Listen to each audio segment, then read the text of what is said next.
Hello and welcome all into another episode of the MO podcast. You're here with me, Conservation and me, Atreya. And today we're going to be talking about the disappearance of the Roanoke colonists. So, basically, John White left 117 colonists on the island of Roanoke in 1587, which is just off the North Carolina coastline. He said he'd be back later with some supplies, and eventually he returned in 1590, and there was no colonists left. The whole colony was abandoned, houses were taken down, and all the personal belongings was gone. So, the question we're asking is what happened? They just got sick of waiting for him. They were like, do you know how long it's been since I've had a bowl of Rice Krispies? That guy said he'd be back in 6 weeks. It's been 2 years. Shall we just move? Indeed. I'll be honest with you. If someone tells me they'll meet me at 7 o'clock at the pub, if they're not there by 7:20, I'm gone. So exactly right. I can see how they could have just gone, you know what, he's just left us here. How patient do you think they were? 2 years. How where? So basically, what happened was in the whole build up to this, there was 3 expeditions to the New World. So Sir Walter Raleigh was he had a charter issued to him by the Queenie, Liz I. And basically what she said was, because he was a favourite, I'm not going to use the word bum kisser, but that'll be history to decide. But yeah, so she gave him a charter to establish the colonies in the New World for England. Unfortunately, Spain had most of the free world because I'll say quotes the free world because of the politics that are going on today there.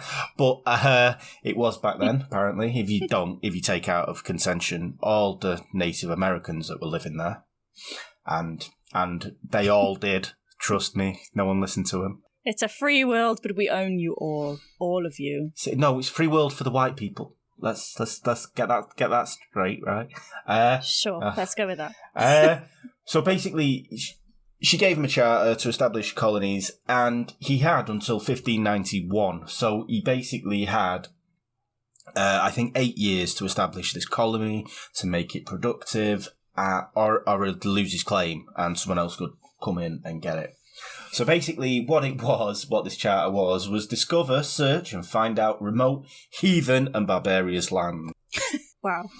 And claim them in the Queen's name. So that's the type of people we're dealing with here. I want the roughest place you can find. She needs to come up north. Yeah, indeed. All she needed to do was just move like Newcastle area. If she's ever been to Hendon, she didn't need to search any further. Jesus. But that is quite interesting, actually, because I was in, when we went to Buxton, apparently Mary Queen of Scots stayed in Buxton on 2 occasions. She just loved the water over Evian. I think that's what it is. She was having a bath there, and she couldn't get proper water in London, or Scotland. So she decided to come down to Derbyshire. It's all frozen over in Scotland. Well, yeah. So basically, Sir Walter Wally, Blackadder, if you've not seen it, educate yourself, people. Definitely. He was going to set up a base in the New World to kind of pirate all the treasure ships that the Spanish were doing, because they were raping and pillaging all the Aztecs and the Incas. And he thought, you know what, I could make a little bit more money off this. So that was his thought process. But because he was such a court favourite, Queenie wouldn't let him leave. And so he had to send people in his stead to go and do this. So basically, in 1584, he sent his first expedition to have a look around, see what was going on. They discovered the Outer Banks off North Carolina's coastline, which is, coincidence, where the Carroll A. Deering came a cropper. So we're in that territory of the world. I think everything's going to be linked with that. I mean, to be honest with you, it is called the Graveyard of the Atlantic. Clues in the title, isn't it, then?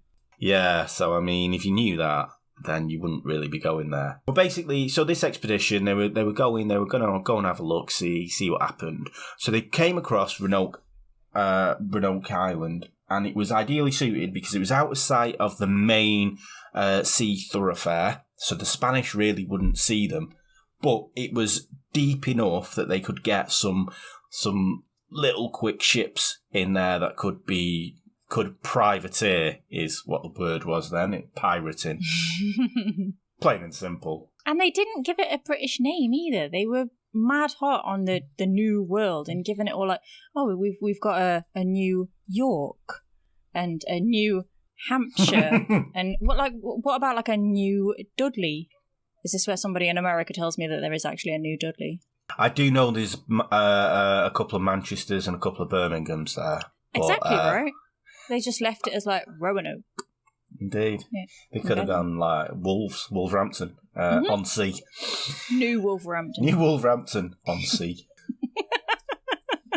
So basically, this crew that was sent out, they landed, they had a look round, they had a nice chat to the Native Americans that were there, and they seemed pretty chill. They had the peace pipe and whatever. They could grow lots of crops there. The soil seemed bountiful. And in the end, they ended up taking 2 Native Americans back to England, Wanchese and Manteo. So when they got back, Queenie, she loved this news. She was like head over heels with it. She declared it Virginia. I mean, I think we all know why. They thought, right, you know what? We're going to set up a colony. So the first attempt to set up a colony was done in 1585 by a gentleman called Ralph Lane, and he thought he was the dog's areas. He thought he was brilliant, and he thought he could do this, but he was very, very military minded. Bearing in mind, this was the age of, if you weren't fighting and a lord or you didn't own a big house, you were pretty much common man. So anyone with a boat thought they were the tits, basically. So they set off with Sir Richard Grenville, which is Sir Walter Raleigh's cousin as well. I mean, nepotism, but... Didn't want to say anything. I know, yeah, keeping it in the family, aren't they, really? So... They went along, and Manteo went on this expedition as well. And this is the first expedition which we'll call the Expedition of Doom, because it was like rubbish from the start. Basically, as they're sailing, Ralph Lane turned out to be a little bit of a know-it-all, let's say, and he didn't really get along with Grenville. But in fairness to him, Richard Grenville has been described as, when he was in his cups, he would take a glass in his teeth, crash them in pieces and swallow them down. Oh, my kind of guy. I don't know whether that's because this was claimed when he was drinking with Spanish governors and Spaniards, whether it was to show off how double-hard he was or whatever, but they both were a piece of work, so... They got at each other, and they were on the same ship as they were travelling. The ship was called the Tiger. Literally, even before they hit the Atlantic, off the coast of Portugal, the lead ship, the Tiger, with Grenville and Lane, was separated from the rest of the fleet. There was 5 ships going on this voyage. So basically, they went, right, you know what, we'll just go to the Caribbean, because, Irie, man, why not? Cool. Yeah, so we'll just go there and wait for everyone else. So they got there, and they set up a fort, and while they were there, they were getting bored, so they thought, you know what we'll do? We'll just do a bit of pirating, just to pass the time, Sounds like my sister. I'm bored. Yeah, let's shoot that slop over there.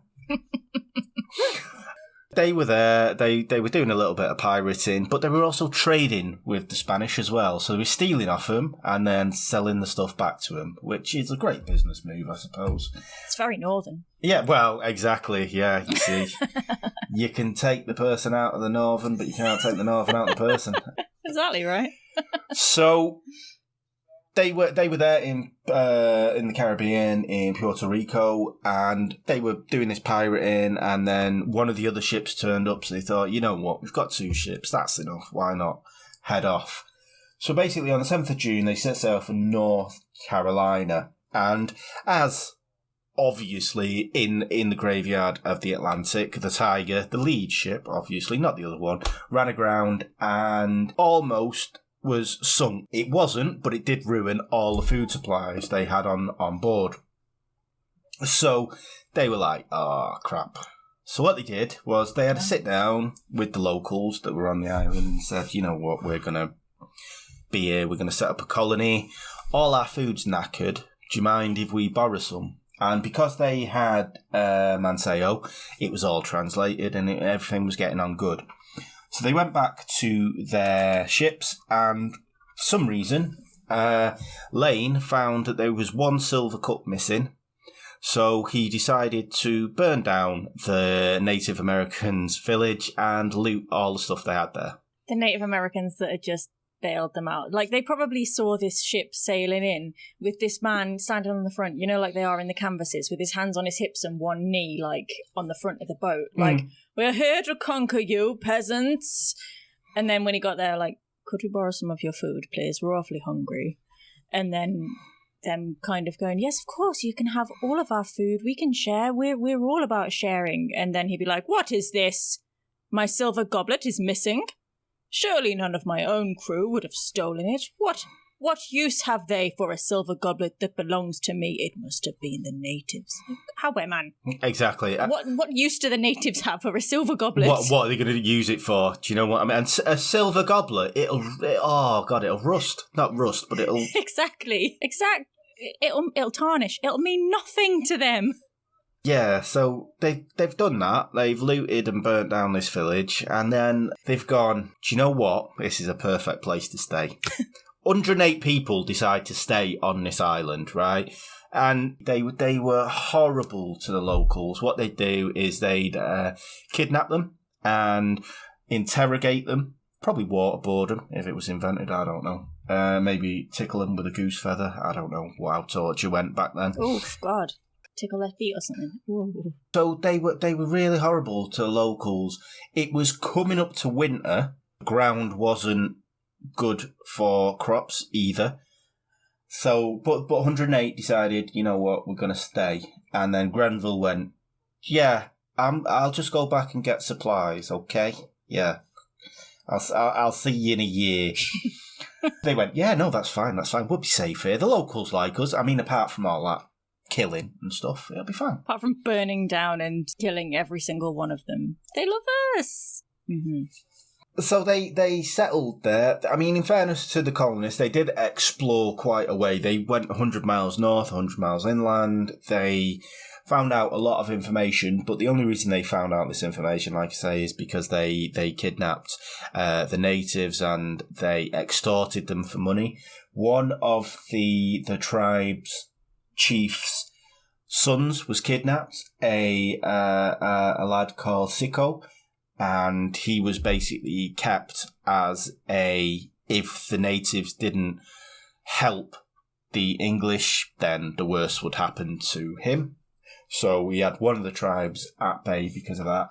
So basically what happened, I think one of the chiefs that was there thought, you know what, they're pissing me off. But understandably, we were a bunch of assholes. Big. And he went, do you know what, we'll pretend to be nice to him. So this was a chief called Permisapan. He basically put out a notice to all the tribes in the area, and he said, these idiots with this weird accent, and you don't know what anyone's saying, pretend you like them, but then don't give them anything.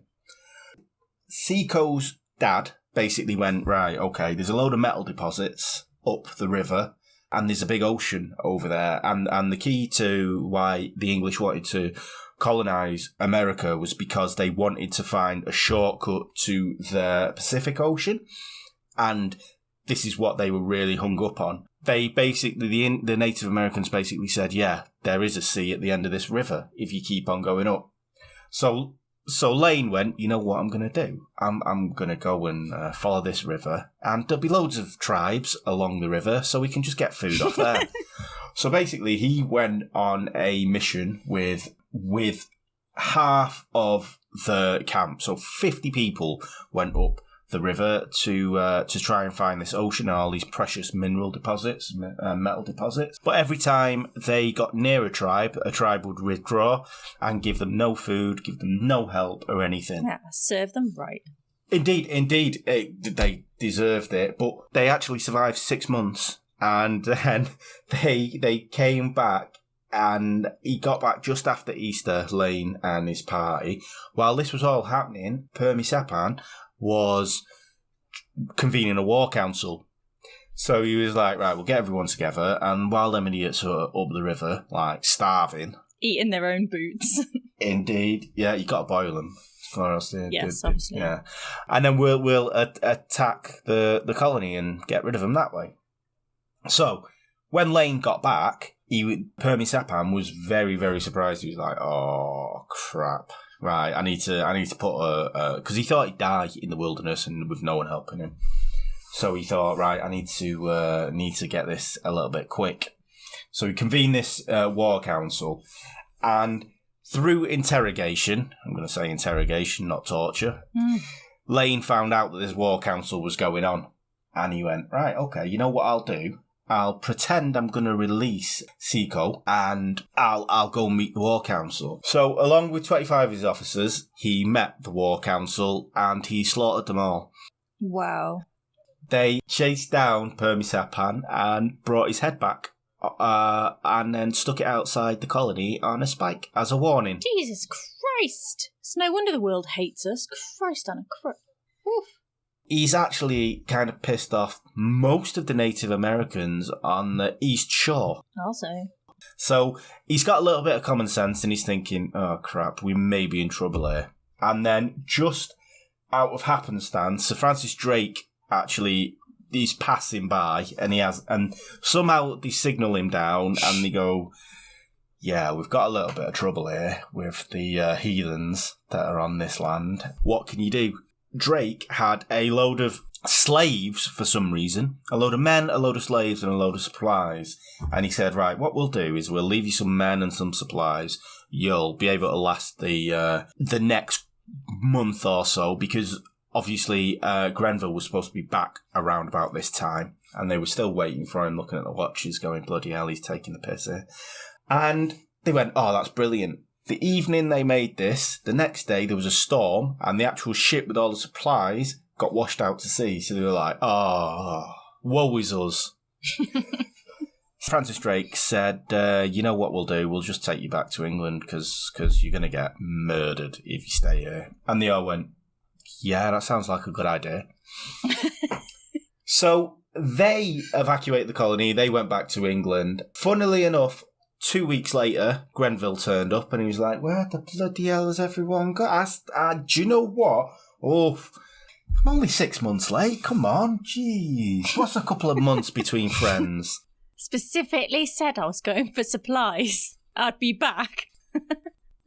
He turned up, there was no one there, and he was like, right, okay, what I'm going to have to do is leave a few people here, and then we can keep up the pretense that there's still a colony here to the Queen, so Walter Raleigh don't lose his hold over the New World kind of thing. So he left 15 men there, and they were all, like, tooled up. They were all armed, and he thought, it's all right. The natives will be nice. I'm sure they've never had a bad word said against a white man, kind of thing. But unfortunately, they did. They weren't slaughtered. 2 of them were slaughtered. 2 of the guys that were left behind were slaughtered, and 13 got in a rowboat and just went, screw this, I'm going home, and were never heard of again. They just took all the rum and all the Oreos for 100 people that were in the colony, and they were just like, well, Oreos and wine all round, boys. Let's sail back to England. Yeah. And that is kind of a drunk thing when you're in a rowboat and you've got rum. It's like, yeah, we'll make it to England. Easy. We can do this. Come on. So, yeah, they were never heard of again. So that was kind of the first, the first expedition of doom. But the one good thing that actually did come out of this is where we got potatoes from. So when Sir Francis Drake came back, he brought potatoes with him, and they were the new thing in England. Everyone was smoking them, and they were injecting them, and whatever you do. Not half as exciting as oranges. but they'd never seen a potato before, which is kind of crazy. How underwhelming, though. I know. Like, what is this? It's a potato. Yes. What is this? Well, you can make mash. You can make jacket potatoes. You can make boiled potatoes. You can make mash. Yeah, exactly. Like, oh, great. This is what my tax money is going on. A potato. And I bet they were eating them like apples, like that. I don't see what the point is to these, but... Your children, however, for years and years and years to come, hundreds of years, will be carving shapes out of them and making crap paintings that you have to put on your fridges. Yeah. Kindergarten teachers everywhere have made their living off potatoes. Yes, I've got a brilliant idea. No more potato paintings. Can't see me fridge anymore. Please, miss, I'm 14. Come on. I'm shaving. Come on, miss. I don't want to do it. So that was the first colony. The second colony was in 1587, and Walter Raleigh was a bit umming and ahhing about it, but he was persuaded to have another go by John White, who was an artist. Don't know what credentials other than being an artist he had to be governor of the New World, but it's not who you know, it's not what you know, it's who you know, isn't it, really? Why would Walter Raleigh go, what do you do for a living, young man? Well, I paint. Right. Do you have any nautical experience at all? Well, I painted a ship once. Right. Sure. When did we set sail?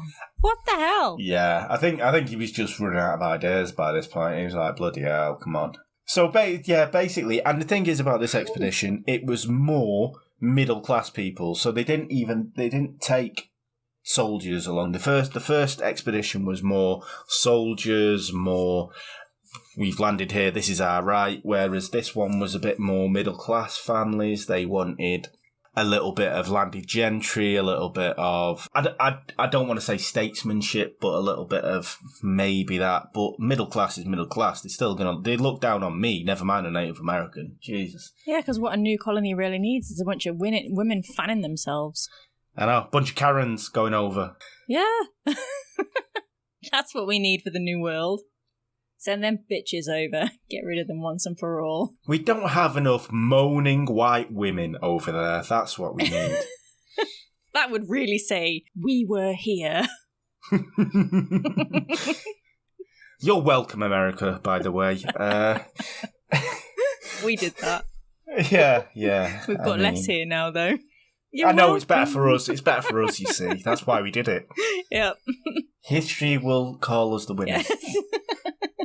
So anyway, they decided to do this, and it was kind of a more gentried approach kind of thing. Again, Mateo went with them to kind of be the spokesman between the tribes and the English to try and make amends for what had gone on. So they set sail in 1587 in January. They were only actually meant to kind of drop by Roanoke Island to pick up the soldiers. But when they got there was obviously no one there, and they were like, oh, okay. They were going to land further up Chesapeake Bay. That was the plan. But when they got there, apparently, a gentleman on board told all the civilians to get off the boat. I'll get shouted at if I don't call it ship, as I did in the last one. Anyway. So some bloke just told them all, get off the boat. Yeah, exactly. Not even a named person. Not even it was John White or it was the captain. It was some gentleman. So they went, oh, okay, yeah, why not? I mean, what? I don't know. John White had gone on to Roanoke Island to find out what had gone on. They'd seen a fire or white smoke at the top of the island, and they thought, oh, okay, maybe that's a sign. So literally him and a couple of other people disembarked and then went to look. And then this gentleman went, why are you all still here? Come on. So they all disembarked. Just, you swim. They just swam to shore. Off the boat swim. Just like a Greek tourist boat. You swim. And then they just drive off and leave you on this island that you paid for the beach. Not that that's ever happened before. My gran was fuming. Please continue. John White's looking around on the beach going, bloody hell, what's going on here? And he looks out to sea and sees all these people swimming in and going, why's the boat going away? Why is it sailing that way? They're having a look around. All they can find is bleached bones. Their houses are taken down. There's personal belongings that have gone. They buried cases that were there. They'd been dug up and all the personal belongings have been taken. So as they're puzzling this out, they unfortunately send poor George Howe to go and get some food. Because they're like, well, we may as well stay here now. There's 117 of us. So they send someone to get some food, and unfortunately, John Howe is killed by natives, the Native Americans that are still pretty upset with the white man in the European clothes, which you can fully understand. Yeah, but poor guy. Just went to get some food. Indeed, and to be honest with you, he was crab fishing, so not even decent food. Ew, I didn't like crab. I don't know if that's a euphemism, but that's what I read. Anyway. I don't like crabs. They get Mateo to go and have a word, and he's like, you know what? Sorry this happened last time, but these ones are nice. They've not got a bad bone in the body, and I bet the natives were going, really? No guns, you say? How brainwashed was that guy? After he came back from speaking to the natives, John White actually baptized him, and he made him chief of the Roanoke Indians. Did he give him a Christian name? Was it like Paul or something like that?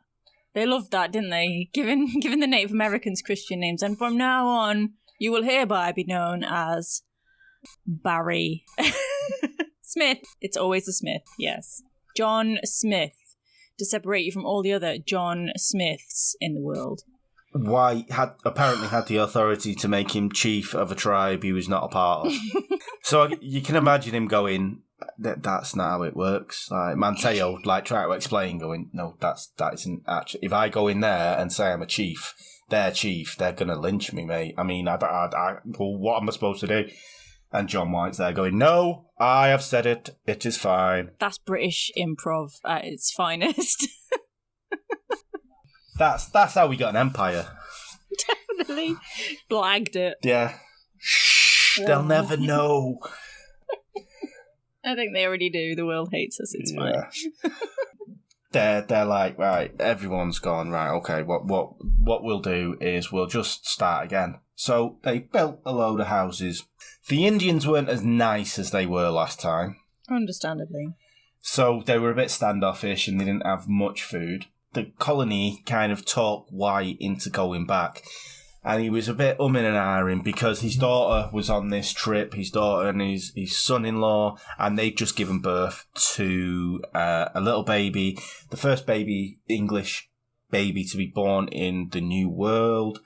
I think it was called Virginia as well. Virginia. Mm. So he was a bit umming and ahhing about it, and he went, no, come on, because we're up the creek here. The Native Americans aren't going to help us. We need help. So he went, right, you know what? I'll promise you, I'm not going to do what Grenville did. I will be 6 months max. And they all went, oh, yeah, cheers, thanks, that's nice. So 3 years later, the reason as to why it was so long is because Queen Elizabeth was a little bit of a bitch. You reckon? Yeah, I mean, in this instance, yeah. He got back in November 1587, and Queen Elizabeth was going a little bit stir-crazy because she'd heard that the Spanish were massing an armada just off the north of Spain, and they were right upset at her. I mean, right upset. Right upset, I tell you. And she was kind of like, oh, bloody hell, we're going to get ruined here. So she basically ordered that no ship could leave any docks in England. And just in case. But the mad thing is that none of them did. Not even because Queen can't be everywhere, can she? And it weren't like they had text, like WhatsApp. She was pretty hardcore though. Like, she was pretty scary. Like, of all my queens, Queen Elizabeth I is my favourite. Obviously, I mean, apart from like our current queen, because I'm a patriot and I love Queen Elizabeth II. But Queen Elizabeth I, though, she was hard as fuck. I get that, but like, if you're John White and you're going, there's 100 people that are relying on me, can I not just have this one ship? And like, they didn't have WhatsApp, like a group chat with like Francis Drake, Walter Raleigh, Wellington, Queenie, all. What are you doing? Ship leaving Dover, bastards, kind of thing. So yeah, but everyone, like, obviously she was double hard, but everyone abided by this. So he actually couldn't leave for a good 2 years, I think it was. That's a long ass time to wait for an invasion. Indeed, and he was just like twiddling his thumbs. Think of all the potatoes he could have had. But the funny thing, well, not the funny thing, well, maybe it is a funny thing, but when the Spanish decided to attack, they lost 88 ships and we lost none. So... Haha, have it. Yeah, sucks to be them, doesn't it?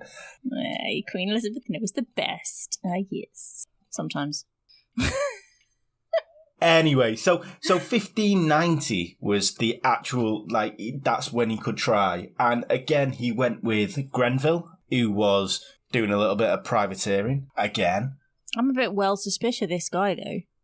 People keep disappearing around him. I think shit keeps going south around him. Grenville's on board. I'm not getting on. So he's Raleigh's cousin, and everyone says they've got like that cousin that you know that's a bit wrong of a wrong un. This is Grenville, isn't it? Mm-hmm. Right one. Yeah, right one. Tell you. He manages to 1590, and they make fall on Roanoke on the 18th of August, which coincidentally was his granddaughter's 3rd birthday. Oh. So he's been away for all this time, and he's like, you know what? I've got that rocking horse that she wanted. Didn't even know her when he left, but he knew she wanted a rocking horse, because don't they all? He's saving hold of it in case she was, like when she was 16 and he saw her and he's like, happy birthday. And she's like, thanks, because what I really wanted on my 16th birthday was a fucking rocking horse. Well, it's a thought that counts, isn't it, love? Come on. Right. Don't be this new world bitch. I'll be a Karen. Like your mum. That's why I left your mum here. I mean, didn't want it to turn out like you, but there you go. And he's like, oh, I can't wait to see him. I can't wait. Oh, look, I've gone a bit greyer, but they'll know who I am. So he gets on the beach and he's like, oh, something's a bit wrong here. So track marks in the sand, but it's all a little bit quiet, and he's waiting for people to come and meet him, and he's walking up to the colony. And it's empty. It's absolutely barren. And he looks at a tree, and there's the letters CRO carved into a tree, and he's like, crow, okay. Wonder what that's about. And then as he's outside the colony, they have put up palisades, which is like a pretty much a rough fence that you just make, but it's a defensive kind of thing. And in one of these planks of wood, there is the word Croatoan carved into it. And now, before he left a little, like, kind of a spy master thing. He was saying, if you have to go anywhere, just carve it into the thing. If there's any problems, carve a cross. And then we'll know that we have to get there. But I'm sure that was when he thought it'd only be 6 months, not 3 years. So... And that doesn't leave any indication of where they would actually go. Like, just leave a cross on a tree if you have to move. Great. Well, I mean, it's a big place. How are you going to know? It'll be fine. We'll find you. The cross was meant to signify that they were in danger and they had to move quickly. He didn't find any crosses carved anywhere, so he assumed they'd just done it of their own free will because they didn't have food or for whatever reason. They weren't kind of in danger being chased off their land kind of stuff. They had paper though, right? Could they not have drawn a map? This is where we're going. But then when someone says they're going to be 6 months and then 3 years later, you're like, right, okay. True. Thought that meant there was an island 50 miles south of where they were called Croatoan Island. There were Croatoan Indians, Native Americans who were part of the Croatoan tribe. He kind of assumed that that's where they would have gone. He was going to set sail for the island, but bad weather hampered him, and it's only 50 miles. I mean, he could walk it in the amount of time he had the chances to do this, but laziness. He tried to go 3 times, but bad weather hampered him, and then on the 3rd attempt, the ship snapped the anchor, and because it wouldn't have been able to stop, and because they were in the graveyard of the Atlantic, the captain deemed it too dangerous to go. So he went, do you know what? Let's just go back to England. After all that, like, we've sailed for weeks. Just go back home. They'll be fine. I turned their back on him and went, they'll be down there. No reason whatsoever, just because that was all he did. Why? I think he was there a couple of weeks and then went, nah, going home. That's mad. Bored now, yeah. He said to Walter Raleigh that, that they're still probably there. And if they're probably there, we can kind of keep your claim going. So even after 1591, when his claim has run out, Raleigh's still claiming that there's people there, and he is still governor of Virginia, and this, that, and the other. So he said in 1595, he said, you know what, I'll go and have a look, because he actually got a crew that were getting wages, so they wouldn't be drawn into privateering to earn money. He sent this crew out over there and went, no, we'll go and look for the colonists. But because the price of a plant called sassafras was actually really, really high, everything in the ship's manifest was stuff for harvesting that. The dodgy person that he is was going to harvest all these plants rather than actually looking for it. He just used the excuse of going, well, I'll set sail and go and have a look at them, and then came back and made loads of money off it. Wow. Give it a good coat of looking at. He also did another voyage under the guise of trying to find him, but he was actually trying to look for El Dorado. I mean, that is in a totally different area, right? It's like Ecuador. No, the maps were wrong. It's definitely El Dorado. It's here. I'm telling you now, it's here. Now, I'm sure stories said it was else. No, I'm telling you now. Who's the adventurer? Me. I'm telling you. I know best. Trust me. Yeah, I mean, it's a good. He was in 1603. He was in prison because he was found guilty of treason for trying to overthrow King James.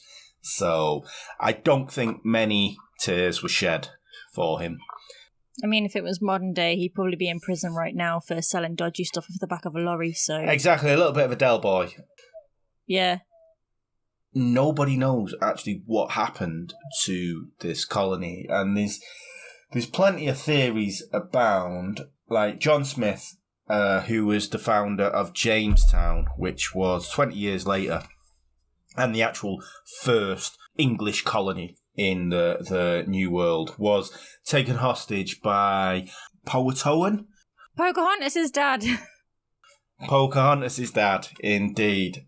He was actually taken hostage by him and told of people who were wearing European clothes, and they lived in walled houses, who were like further down south, that they had this information on them. One of his people as well was told of that there was Native Americans with grey eyes and blonde hair that lived down there as well. But in fairness, which is something I didn't know, but albinism or albinoism is more prevalent in Native Americans than it is in Europeans. Really? I didn't know that. Yeah, so it's a higher percentage. So even if there was one or two walking around with white hair and red eyes, children of the corn in it, it wouldn't have been that bizarre for them. And as well, in the 1930s, several stones were discovered which had English script on them, which were apparently Dare messages, which was John White's daughter's name.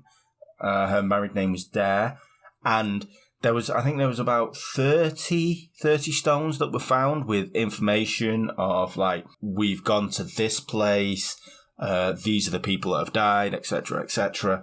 But one of them said, "We can paint with all the colours of the wind." Yeah. I wasn't making it. Just it's okay. I was making a Disney joke. Missed it, but yeah. Edit that out. But with these stones, only one of them proved not to be fake, and it hasn't actually been proved to be real either. So out of all the stones, there's one that's a little bit maybe not. So it's still not a definitive marker. What's the point of making fake stones, though? I think the guy that found this stone, and he was like, wow, I can make some money off this. And then decided to make a lot more.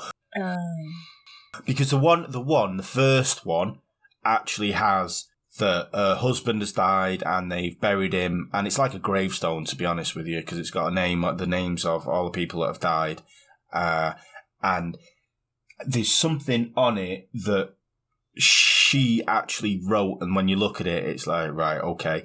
When they did age testing on it, it was more real than the other ones. All the other ones were like, nah, this is a stone you've just found yesterday and you've written on it. Like, it was weathered, this first stone was weathered correctly to the correct amount of time. But even if it was, like, a real, like, even if it was a genuine piece, it's basically just a stone that says, I was here. Like, you can buy a Knights Templar ring on Etsy for 300 quid. How much did he think he was getting out of a piece of rock with I was here written on it? Do you know what I mean? I genuinely don't know what was going on through his head. It was the 30s, the Depression was on, the war had just been over, there was another one about to start, but I don't know.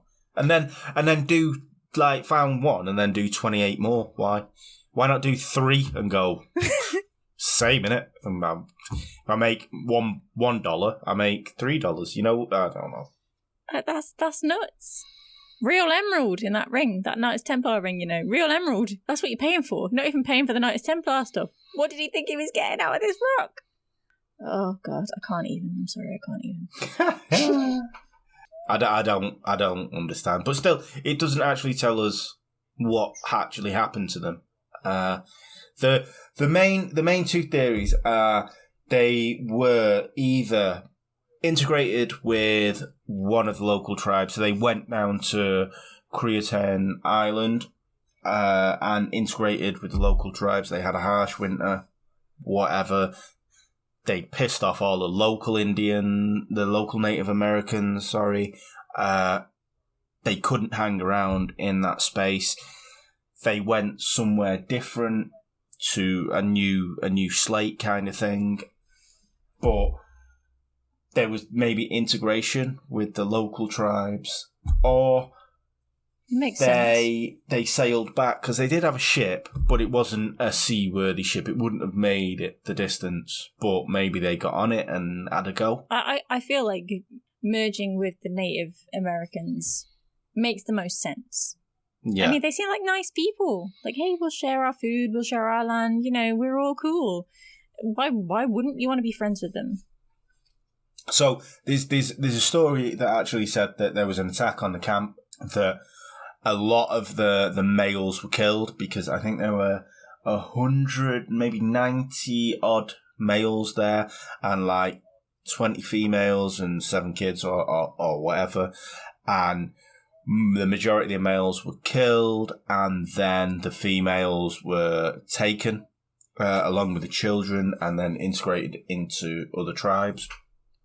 There's also a story about Site X, which before John White left, they kind of said, right, we're going to go north because everyone around here is mad at us. But there is an actual site on a map that John White has drawn from the time. And this only came to light in, I think, about 2000. And they used X-raying techniques on this map. And 50 miles inward into land on the map, there is a patch over an area of map which was used back in the day, because when you're doing maps and cartography, you're not just going to like do an island in the wrong place and start again. So you cover it up with a little bit of paper. And this Site X it's not an X, but it looks like an X, which was the universal sign of a fort back then. Oh, not treasure. No, but it's not an X as such, it's kind of a filled in X. The thing is they found that it was like, wow, okay, yeah, he's covered this up. But then if you look at the patch, you can actually make out an X on top of the patch. So literally, he's drawn it on the map and then gone, no, I'll cover that up. And then gone back to it and gone, no, I'll just draw it again on there. So if you look at the actual picture, you can see it, and it's very, very faint, like he's trying to rub it out. I don't know if they had rubbers back then, but he's tried to rub it out, and you're going, why did you need X-rays to find that? What's wrong with you? He's Tipp-X'd it and then held it up to the light. Exactly. To be honest with you, one of the theories is he used invisible ink on the one on top of it. Ooh. The invisible ink back then was either lemon juice or piss. So yes. So that is one of the things that they actually said, that they may have relocated 50 miles inland, but that fort's never been found. No. The thing is, as well, with the fort, as the deer stones, as they're called, were found like 10 miles away from this area on the map. So it's kind of like, maybe, but 10 miles is still quite far. It is, to be honest with you. Especially because they're rock. If it was wood, and you're like, oh, yeah, it's floated, but it's blown away, yeah. Yeah, a rock Rocks usually stays where it's put, really. Mm-hmm. I mean, even after 100 years, I mean... Especially one big enough to write, essentially, I was here. To write an essay on. It's not a pebble. Yeah. Exactly, it's not a pebble. It's a full-size rock, clearly. Yeah. Yeah, I'm not buying it. So that's the lost colony. We honestly don't know what actually happened to them. They clearly went to live with the nice Native Americans. That's literally got to be the only story there. Well, the only other thing is aliens, and I'm not buying it. Also, do you want to know a little interesting fact? Go on in. Do you know what was the last thing written in the logbook of the Carol A. Deering? Was it Croatoan? It was indeed. No way. Yeah. But I'm sure we said the logbook got taken. Did we? I think we did, so I don't know. That's what I read, and then I didn't look back over. I know it's sacrilege, but I should have looked back over the notes. But this is like a bunch of killers, like the smiley face killers that keep just wiping people out and putting a smiley face on, but it's these people that are just wiping people out and writing Croatoan. Ooh. Indeed, it's appeared in other things as well. I can't remember because I've not made a note of it, but I just thought I'd make a note of the Carol A. Deering one because we did it last time, and it was everything came together, and it was in the area as well. Do you think maybe the people on the Carol A. Deering, though, had the same kind of, like, they were like, oh, okay, so you know the whole Roanoke colony disappearance thing and the whole Croatoan thing, they just found a better area and moved. We've just found this awesome ship, and it's not being manned by anybody at the moment, so we're going to abandon this heap of crap that we've got, and we're going to move ships.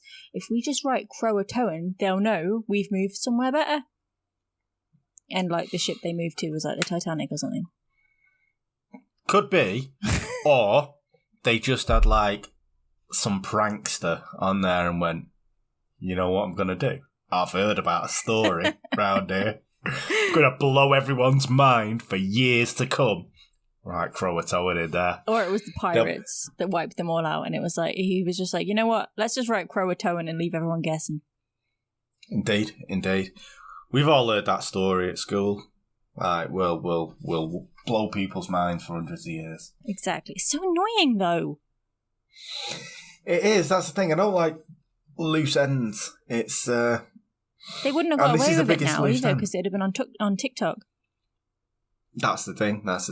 It would have been. They would have been dancing in. Yeah. Check out what I'm doing with this logbook right now. YOLO. Asshole. YOLO. Brilliant. We probably won't know what happened to Roanoke colony because of climate change and soil erosion, where the actual colony is now underwater. So even if there are clues there, we won't be able to like have a proper archaeological dig as we would have. It'd have to be like scuba diving. So, and if there's any neo-Nazis out there that's like, oh, it's probably Atlantis, fuck off. Indeed. Just no. Yeah, it's not. You're not Aryan. It's not. You're not. You're just dicks. Yes. So, yeah. So that's the story of Roanoke and their lost colony. It was 30 years before Jamestown was established and before the Thanksgiving and all the American traditions that came from that. And it was just a doomed adventure. Yeah. Thank you all for joining us, and I hope to see you all next week. This has been the MO Podcast with me, Consummation Sam, and my lovely host, Atreya. And we shall see you all hopefully next week. Bye. Bye.